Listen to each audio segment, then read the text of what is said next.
and the visionary that brought the entire depth and breadth of her story to light, David Serero of David Serero. Having experienced this remarkable feature-length documentary, I want to dive into some questions for you too. What I wanted really to show is to kind of penetrate the soul, to kind of see what is happening in her genius mind, because that's really what she is for me, and to really understand that all of you will see that behind a performer there is a story, and there is a soul, and that's really what I wanted to show in this movie, that it's a movie for pianists, for piano lovers, but even if you don't know anything about classical music, you will fall in love with the wonderful personality of Helene Grimaud. How was this movie born? Well, you want me to use the mic? Okay, so there are two versions. You want the official version or the real version? Which one you want?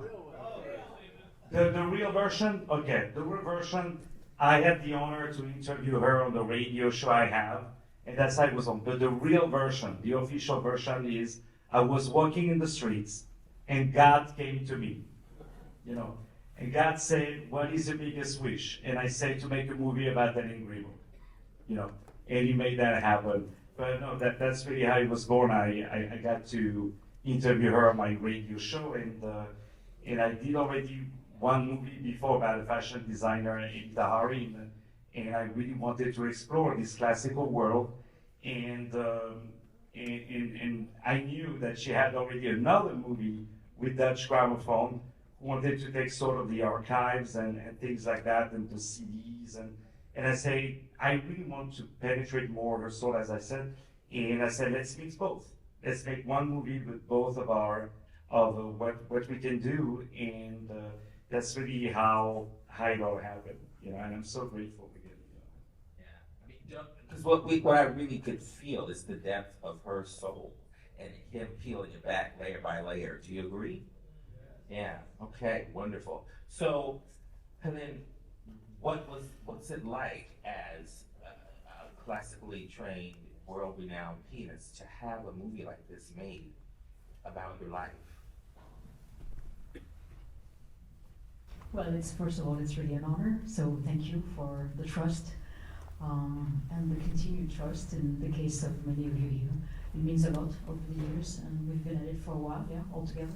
So, but it's something which just, very honestly, just fills me with gratitude. I mean, for me, it's too much of me. So it's uncomfortable. I never like looking at my pictures or listening to my voice. So this was a little hard.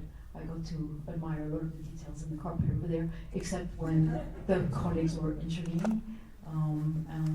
But I'm very lucky. I often ask myself, what have I done to be so lucky to have so many friends, and I've had so many beautiful encounters.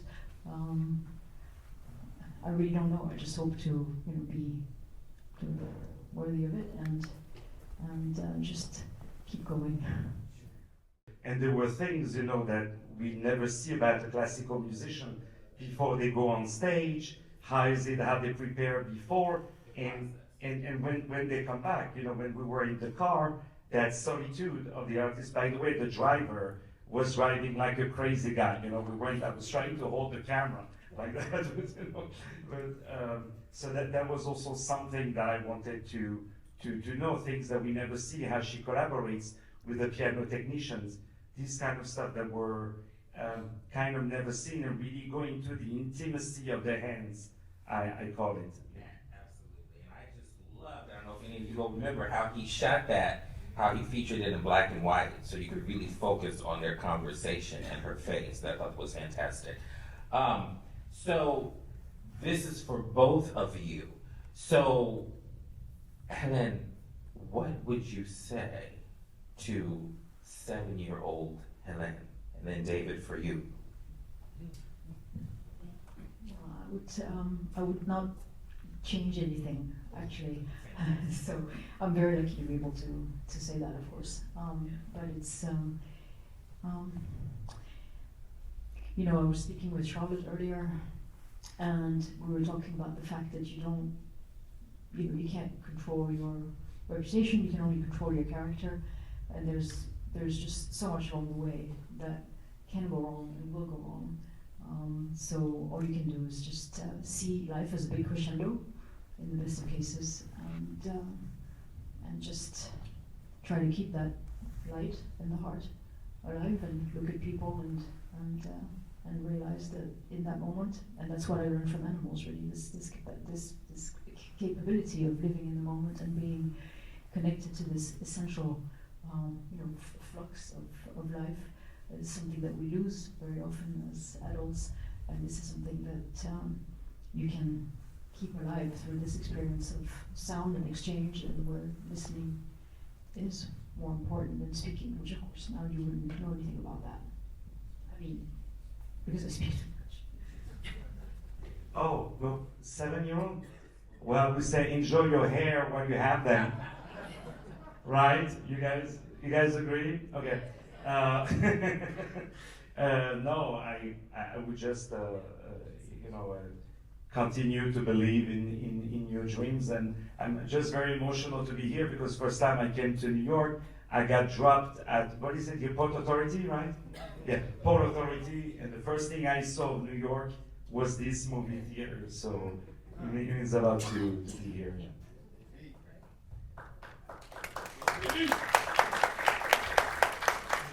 Hi, Ms. Grimaud. I have a question for you. You kind of touched on it already, but in the film we see a lot of like old footage and interviews and people reflecting on you as when you were a student and younger. And my question is, how does that feel for you? I know some people, when they were reflecting on their past or they see these things from forever ago, it feels like a different lifetime or even a different person altogether. So how does it feel for you? Do you still feel connected, or is it something where you also think it's a different person? There is only one mic in New York City. Well, thank you. It's a very good question. I think it feels like a kaleidoscope. It's like different facets, very much of the same person. I really do believe it's always the question, nature versus nurture.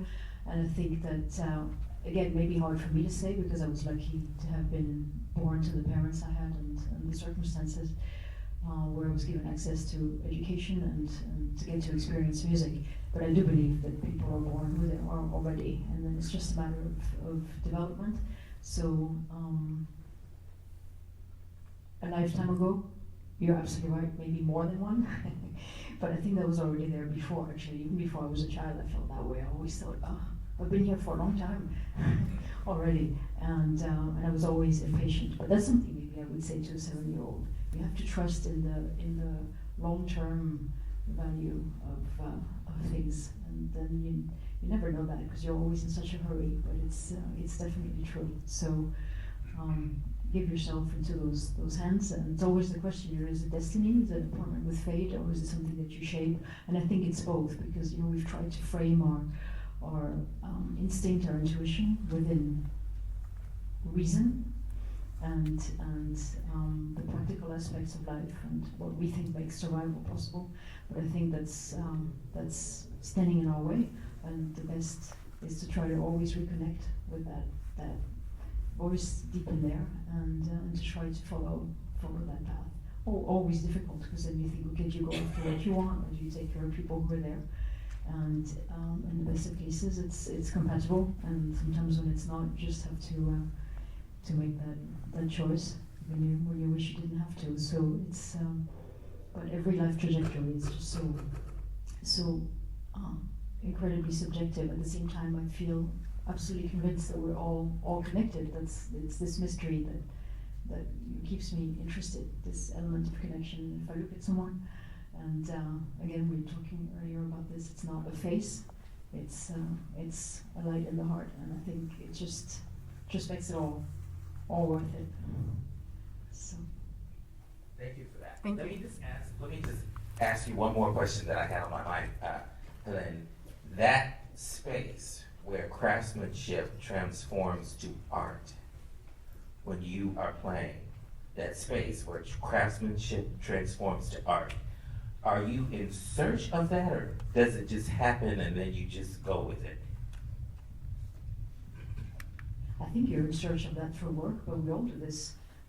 What we do, you do to the best of your abilities, and you do it to the fullest, and in that moment, that's all there is. And if you keep doing that, then you're going to create that space where where the spirit can come and find a home. Yes. So I do believe that that's Did you all the hear case. that? She said that Yeah. if you keep working on your craftsmanship, and when it turns into art, it creates a space where the spirit will find a home. Isn't that amazing? Yeah. Okay, questions from the audience? Okay, yeah. Yeah, go ahead, sir. Say it. Just say it, yeah. So, I'm just curious, how do you go about choosing new works to perform, add to your repertoire? Can a composer say, Mr. Grimaud, will you take a look at my music, or do you have some kind of selective process for finding the music? That's a little bit the problem of being a pianist. There's so much repertoire, and I'm so behind. My repertoire is relatively small. I spent a lot of time in my life doing other things, which again I wouldn't exchange for anything in the world. But so I still have so many of the mainstream repertoire to actually learn. When I go to choose a piece, it's just the heart. I mean, again, it sounds a little,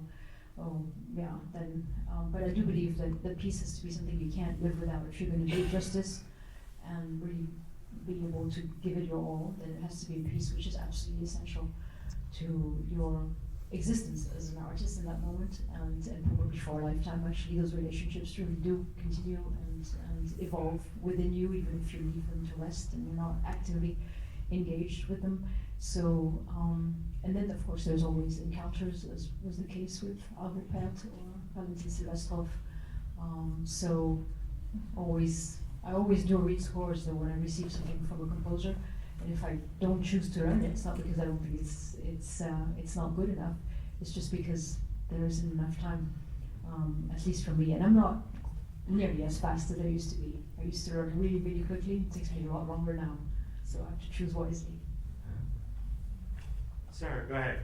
Who of the great composers or musicians would you have really liked to have known intimately? The same four that were already in there. Definitely Bach, Beethoven, Brahms, Rachmaninoff. I mean, okay, Schumann also.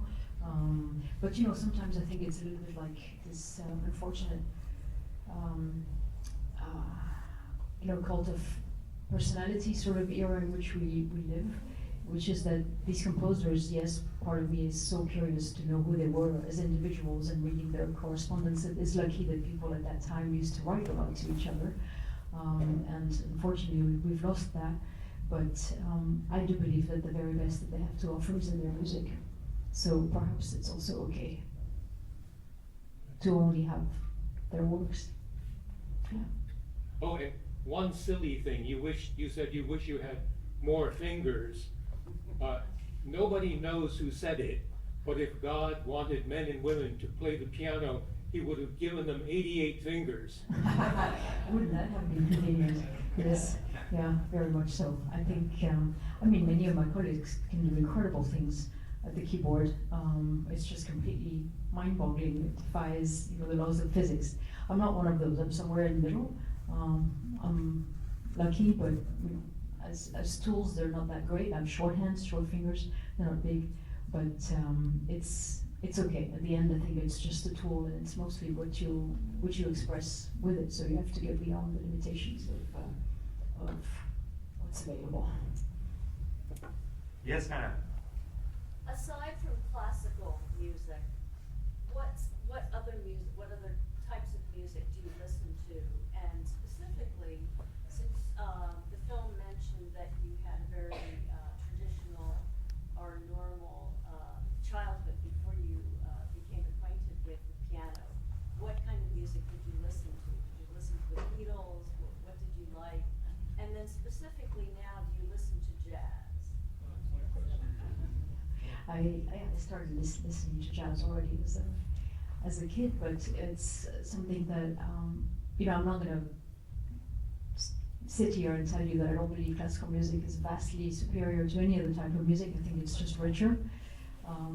That said, you could also argue that there's no such thing as music genres, there's only good music. but I believe that, and we were speaking about this with David earlier, which is that, you know, we call it classical music, which is so restrictive. It sounds like some, you know, museum item on a glass shelf, but I do believe that it is the music of the time in which it resonates.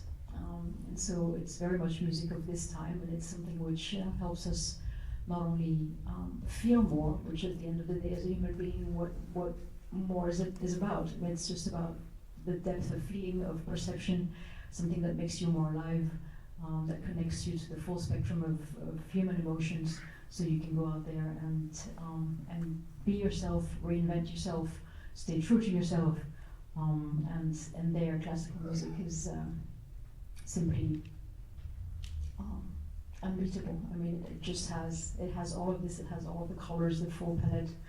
And at the same time, it is, you know, this is what I find so wonderful, is that it so surpasses language. It's really another, logos, and it's the language that connects you to a world which is beyond the one we know. I believe it's a bridge to the spiritual world.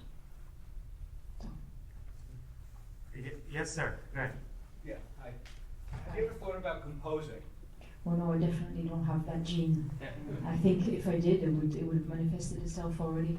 So I have the utmost respect for people who write music, but it's definitely not mine. But when you're an interpreter, do you compose your own interpretation, actually? Well, in the best of cases, in a way, yes. That's what is so interesting about the miracle of interpretation, is that you have these sacred texts, these scores that have all of the indications. The notes are there, the timings, the punctuation, and at the same time, they only live anew with every interpretation, even from the same performer. It's never twice the same music that you will be hearing. And then those countless approaches, and they're all equally valid, actually. It's really interesting if you listen, for example, Brahms' D minor concerto in the version by Glenn Gould and Leonard Bernstein, you know, where he made this disclaimer about the fact that he didn't agree with the tempo choices of Glenn Gould. When you listen to that version, the dynamics are sometimes exactly opposite of what sends in the score. And Glenn Gould is call me, partial in this case, but he's as close to Brahms' spirit as any of my other favorite versions by Claude Wow or Leon Fleischer. So it is really truly this miracle of the incarnation of how do you bring music to life. And I've often said as an interpreter, you're really a channel, an open channel, like a medium between the world of the composer and the inner world of the audience individually and collectively. So. Yes, sir. What jazz piano players did you listen to, or do you listen to? I like Hiromi a lot, but I loved Art Tatum. I mean, there's just so many. There are actually no jazz players I don't like. I love the volubile. How do you say volubile in English? Volubile. Someone who talks, who writes a lot. No? Yeah, that's right, and who has these sort of flying runs that kind of go into another sphere. But you know, jazz is, sometimes people think, oh, if you play an instrument, you can for sure play jazz, but nothing could be further from the truth. It's also a discipline that you have to learn. But there's something so invigorating about that rhythm, and it always makes me think about this. Speaking of the music of Chopin, you have this left hand, which is ideally sort of, you know, implacable in its rhythmical stability, and then you have this upper line that just, you know, has a life of its own. And in jazz, I mean, this is really taken to the next level of mastery. So as a classical pianist, you can definitely learn a lot. Yes, sir. You're so well read. They said in the movie, what was your favorite novel? I'm sorry, my favorite what? Novel. Novel. I would say, well, I'm going to tell you the one of the moment. It's a little bit like what Yannick was saying. It's at this instant, Luigi Pirandello, keine 100,000. And it's about the mathematical impossibility of being yourself to the person that's in front of you, and the fact that you're a different person to everyone that you connect with individually. And so I reread it recently, and so right now it still would be the one I choose. Otherwise, I would have to say that I don't really consider that a novel. But probably Narcissus and Goldmund from Berlin. Yes, sir. I enjoy sharing your music with friends, and I can't help but mention the work you do with the Wolves, and they're always surprised and interested. What is something else about you that you wish people would know that we may not? That's a tricky one. I'll have to think about that. But actually, I don't really wish for people to know Or anything. You know, something I that just you would like to share that perhaps your audience doesn't know, and you wish they did? that I'm not as good a person as I pretend to be.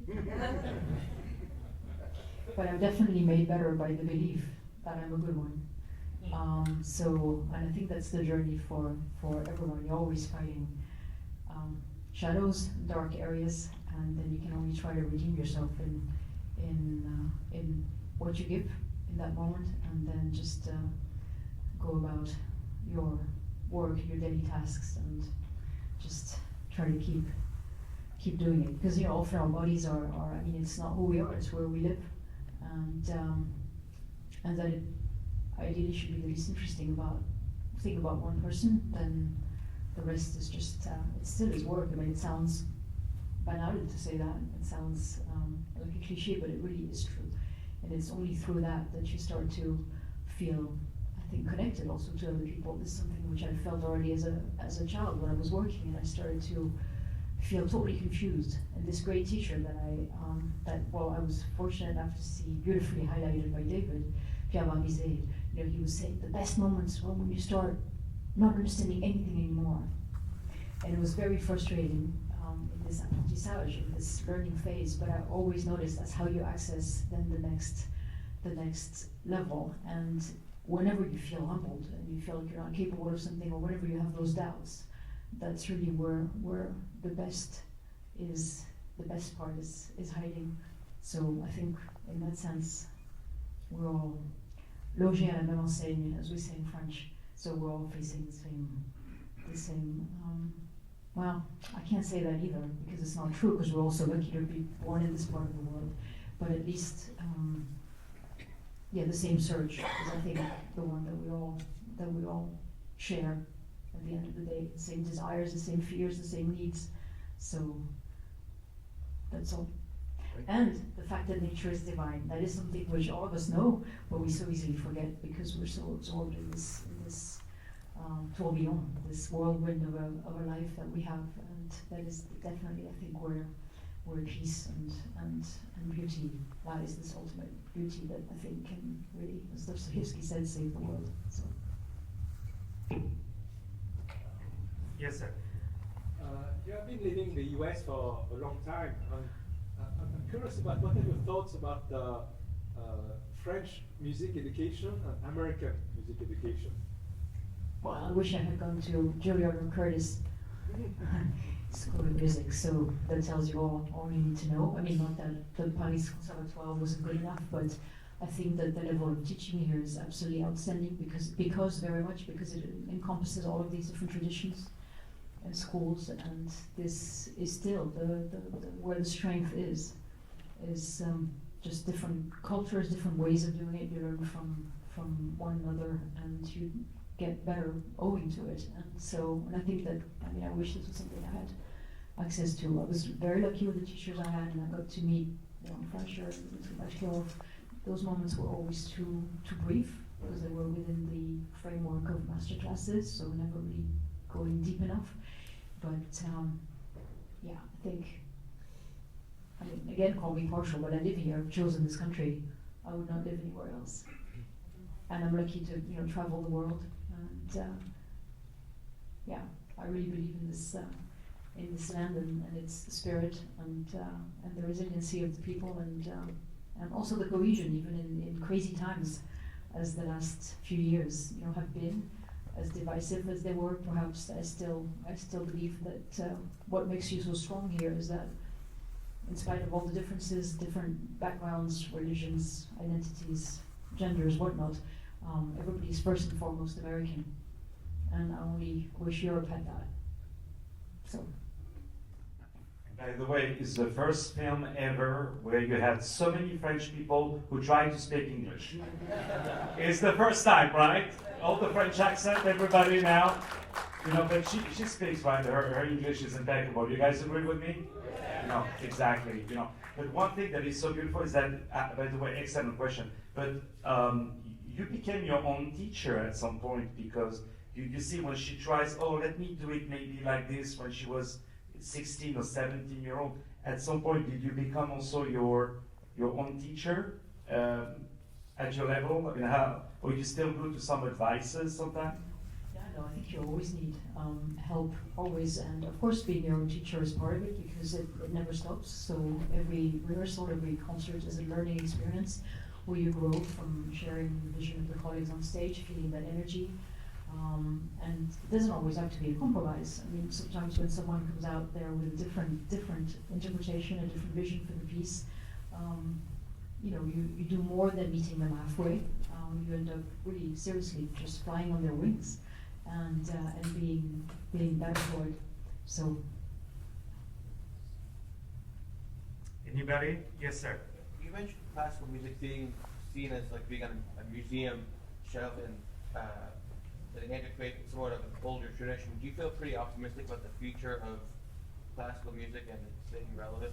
Yeah, that's a good question. I mean, I think I remember that conversation already beginning probably, I would say 10 years into my having started. You know, will we still have audiences? And we're just getting older, and are we going to have younger generations join us in the concert hall? I mean, I think it does need to be part of the curriculum. I think it's as important. I mean, again, art is what defines us as humans. It's as important as history, mathematics, literature, or anything else, and it should be taken as seriously. That is definitely something that needs revamping, because I think it's harder for people to come to it later on in life. Sometimes they also feel intimidated because there's something so formatted about, you know, the context, the experience of the concert. Where some people, I remember one time having brought some younger folks into the audience, and they just wanted to move with the music, and then they got kind of stared at as in, one doesn't do that. So it's definitely better. I mean, I'm not going to say that knowledge doesn't increase anticipation, but knowledge can also get in the way of enjoyment. But it should really be part of children's universe from the get-go. And so I choose to be optimistic. One more question? So I'm going to start with, let's see, it's not a hierarchy, but people of today, well, we're lucky to still have Marta Argerich, to still have Mitsuko Ushida, to still have Christian Zimmermann, Pires. Then there's Yuja, world phenomenon, she's absolutely fantastic. There's Daniel Trifonov, whom I love, Igor Levit, Katia Bonacishvili, Beatrice Cerana. No, I mean, we're really lucky. I mean, there's just so many fantastic artists out there. And as I was saying in the piece, in David's piece, also so many, you know, power women. Thank you so much. A big round of applause for Helene Grimaud, please. The queen of the piano. That's her, ladies and gentlemen.